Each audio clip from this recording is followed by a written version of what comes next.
မင်္ဂလာပါဒီဗီဒီယိုလေးမှာတော့ဗောနော်ကျွန်တော်ရဲ့ YouTube channel ကိုဒါဗီဒီယိုတွေမတင်တာကြာလဲအတွက်ကြောင့်မို့ဒီ April လ30ဗောနော်ရက်30 chance ပေးထားတယ်ရက်30အတွင်းမှာကျွန်တော်ဗီဒီယိုမတင်ဘူးဆိုရင်ကျွန်တော်ရဲ့ YouTube channel ရဲ့ monetization တွေကိုဒီကြော်ညာတွေကိုပိတ်ပစ်တော့မှာပဲဖြစ်ပါတယ်ဗောနော်ဒါကျွန်တော်ရဲ့ဒီ Gmail ကိုမေးပို့လာတယ်ဗောနော်ကျွန်တော်စဉ်းစားတယ်ဗောနော်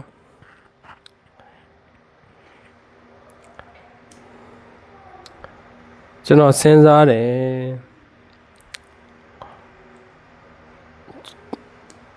ကျွန်တော်ဗီဒီယိုလည်းမတင်ပြဘူးဗောနော်ဗီဒီယိုလည်းမတင်ပြဘူးဗီဒီယိုမတင်တဲ့အတွက်ကြောင့်မို့သူတို့တတ်မှတ်ချက်တွေမပြည့်တဲ့အတွက်ကြောင့်မို့ဒါလာတော့ကြာကျွန်တော်ဗီဒီယိုမတင်မဲ့ပြက်ကွက်နေတဲ့အတွက်ကြောင့်မို့ YouTube ကကျွန်တော် channel ကို monetization ပိတ်လိုက်တော့မယ်ဆိုတော့မေးတစ်ခုဝင်လာတယ်ဗောနော်အဲ့တော့ကျွန်တော်ဘယ်လိုလုပ်ရမလဲကျွန်တော်က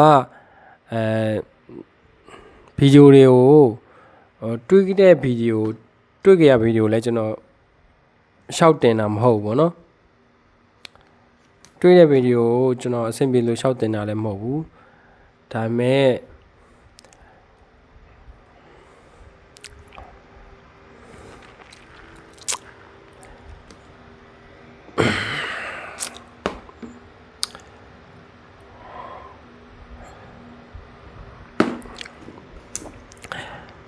ကျွန်တော်ပြောချင်တာကကျွန်တော်နည်းနည်းတောက်ထားတယ်ဗောနော်နည်းနည်းတောက်ထားတယ်အခုအိမ်မှာပဲဗောနော်ကျွန်တော်ဗီဒီယိုတွေရှောက်လဲမတင်ပြဘူးဗီဒီယိုတွေမတင်ပြတဲ့အတွက်ကြောင့်မို့ YouTube ကနေပြီးတော့ဒါကျွန်တော်တို့အရင်တော့သိထားတာကတော့ဟို3လပေါ့နော်3လကိုဗီဒီယိုမတင်ဘူးဆိုရင် YouTube က channel ကိုပိတ်ပလိုက်တော့မယ်ပေါ့နော်ကြော်ညာတွေကိုပိတ်မယ်ဆိုပြီးတော့ကျွန်တော်သိထားတယ်ကျွန်တော်အဲ့ဟာကိုတိတိနဲ့ကျွန်တော်ပြစ်ထားတယ်တိတိနဲ့ပြစ်ထားတယ်ကျွန်တော်တခါလေကြာရင် short video လေးတင်လိုက်တယ်အဲ့လိုမျိုးကြီးလုပ်တယ်ပေါ့နော်ဒါပေမဲ့ကျွန်တော်မတင်တာတော်တော်ကြာပြီကျွန်တော် channel တွေကိုဝင်ကြည့်လိုက်ပေါ့နော်တော်တော်ကြာပြီကျွန်တော်မတင်တာပေါ့နော်အဲ့အတွက်ကြောင့်မို့ကျွန်တော် YouTube နဲ့ပတ်သက်ပြီးတော့လဲကျွန်တော်တိတ်ပြီးမတင်ကြတော့ဘူးပေါ့နော်တိတ်ပြီးမတင်ကြတော့ဘူးဒါပေမဲ့ကျွန်တော် career အနေနဲ့ဘာတခုခုကိုရွေးချယ်ပြီးတင်မယ်ဆိုတော့လဲကျွန်တော်က YouTube နဲ့ပတ်သက်တဲ့အကြောင်းအရာတွေဘာတွေကိုပဲကျွန်တော်တင်ခဲ့ဘူးတာပေါ့နော်တင်ခဲ့ဘူးပေမဲ့ခုနောက်ပိုင်းမှာ YouTube နဲ့ပတ်သက်ပြီးတော့ဘယ်သူမှစိတ်ဝင်စားကြဘူးပေါ့နော်TikTok နဲ့ပတ်သက်ပြီးတော့ပဲအကုန်လုံးစိတ်ဝင်စားကြတယ် TikTok နဲ့ပတ်သက်ပြီးတော့လဲကျွန်တော်ကအသေးစိတ်ကျွန်တော်အဲ့ဒါတွေနဲ့ပတ်သက်ပြီးတော့လဲကျွန်တော်ကမတင်ပြဘူးပေါ့နော် YouTube ကိုပဲအဓိကကျွန်တော်က Facebook နဲ့ YouTube ဆိုရင်တော့မှကျွန်တော် Facebook ကိုတိတ်ပြီးတော့အလေးနဲ့မထားဘူး YouTube ပဲလုပ်တဲ့အတွက်ကြောင့်မို့ကျွန်တော်တချို့ຢာတွေမှာကျွန်တော်နစ်နာသွားတာရှိတယ်ပေါ့နော်စာပစ်ပိုင်းနေမှာပဲဖြစ်ဖြစ်ကိုယ့်ရဲ့ဟို page နေနဲ့ပဲဖြစ်ဖြစ်ပေါ့နော်အရင်တော့ဆိုရင် Facebook ကိုလူသိများတယ်လူသုံးများတဲ့အတွက်ကြောင့်မို့ကျွန်တော် Facebook ကိုဟိုလှုပ်တင်ရတဲ့နဲ့ကျွန်တော် YouTube ပဲလုပ်တယ်အခုနောက်တစ်ထပ် TikTok ပေါ်လာတယ်ဗောနော် TikTok ပေါ်လာတဲ့ချိန်ကျတော့လဲ TikTok ကိုလူတွေသိတယ်လူတွေသိတယ်ဆိုတာထက်မြန်မာမှာလူသုံးများတယ်ဗောနော် Facebook ပြီးတော့ဒါဒုတိယမြောက် TikTok ဗောနော် Facebook မှာ VPN နဲ့ခံပြီးသုံးရတဲ့အချိန်မှာအားလုံးအဆင်မပြေကြဘူးအဲဒီအတွက်ကြောင့်မို့ TikTok ဘက်ကိုပြောင်းသွားကြတယ် TikTok ကိုသုံးကြတယ် TikTok ကိုသုံးတဲ့ချိန်မှာလူတွေပိုသုံးကြတယ်ဗောနော်လူတွေ TikTok ကိုသုံးကြတယ် TikTok ကနေပြီးတော့ငွေရှာကြတယ်အဲ့လိုမျိုးလောက်လာကြတဲ့အချိန်မှာကျွန်တော် TikTok ကိုလည်းကျွန်တော်ဘက်မပြောင်း YouTube ပဲကျွန်တော်အဓိကထားပြီးတော့ပဲနေခဲ့တယ်ပေါ့နော်ဒါပေမဲ့တချို့ຢာတွေမှာကျတော့ကျွန်တော်အဲ့ရဲ့အဲ့လိုမျိုး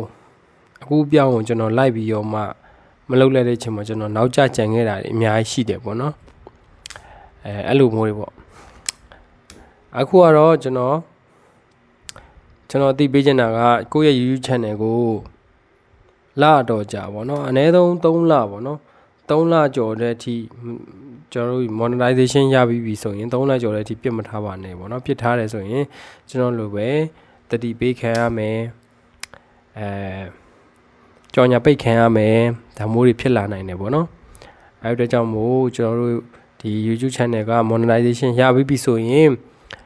ဗီဒီယိုလေးတွေပုံမှန်တင်ဆက်ပါဗီဒီယိုလေးတွေပုံမှန်တင်ပါလို့ကျွန်တော်ကပြောရင်းနဲ့ဒီဗီဒီယိုလေးကိုလောက်လိုက်ခြင်းဖြစ်ပါတယ်ကျွန်တော်လည်းဗီဒီယိုတွေမတင်တာတော့ကြာပြီအကြောင်းအရာတွေလည်းဘာမှကျွန်တော်တင်နေတာတော့အများကြီးရှိတာပေါ့နော်ကျွန်တော် career အနေနဲ့ရွေးချယ်ချင်တာတော့အများကြီးရှိတယ်ကျွန်တော်တို့ဘယ်လိုပြောမလဲအပြင်မှာလိုပဲပေါ့နော်ကိုဘာဝသနာပါလဲဆိုတဲ့အရာပေါ်မှာပေါ့နော်လှုပ်ချင်တာတွေအများကြီးဖြစ်နေပေါ့နော်ကျွန်တော်ကအရင်တော့ဒီ YouTube နဲ့ပတ်သက်ပြီးတော့ပဲဝေမျှခဲ့တာပေါ့နော်ဝေမျှခဲ့တဲ့ချိန်မှာကျွန်တော်နောက်ထပ် career အနေတစ်ခုအနေနဲ့ပြောင်းမဲ့ချိန်မှာကျွန်တော်ရွေးချယ်နေရတဲ့အများကြီးရှိတယ်အခုနေထားမှာမဖြစ်နိုင်တဲ့အရာတွေလည်းအများကြီးရှိတယ်အဲ့လိုမျိုးနဲ့ကျွန်တော်ဒီတိုင်းနေနေတာလတော့ကြာနှစ်တော့ကြာသွားခဲ့တယ်ပေါ့နော်ဒါပေမဲ့ကျွန်တော်ပြန်လုပ်မှာပါကျွန်တော်ပြန်လုပ်မယ်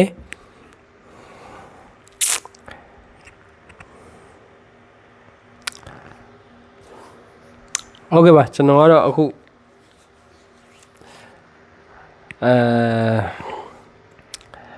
ကျွန်တော်အခုလည်းဒီဟာ effect နဲ့ black and white effect နဲ့ပဲကျွန်တော်ရိုက်ပြီးတော့မှတင်လိုက်တယ်ပေါ့နော်โอเคပါကျွန်တော်ဘာမှမဟုတ်ဘူးပေါ့နော်ကျွန်တော်ရဲ့ channel လေးဟိုပါပေါ့ဒါဗီဒီယိုမတင်တော့ဘူးဆိုရင်ပိတ်ခံရတော့မယ်ဆိုတဲ့အတွက်ကြောင့်မို့ကျွန်တော်အားလုံးအသိပေးရင်းနဲ့ကျွန်တော်ဗီဒီယိုလေးတစ်ပုဒ်ဒါဖန်တီးလိုက်တာပဲဖြစ်တယ်ပေါ့နော်โอเคပါ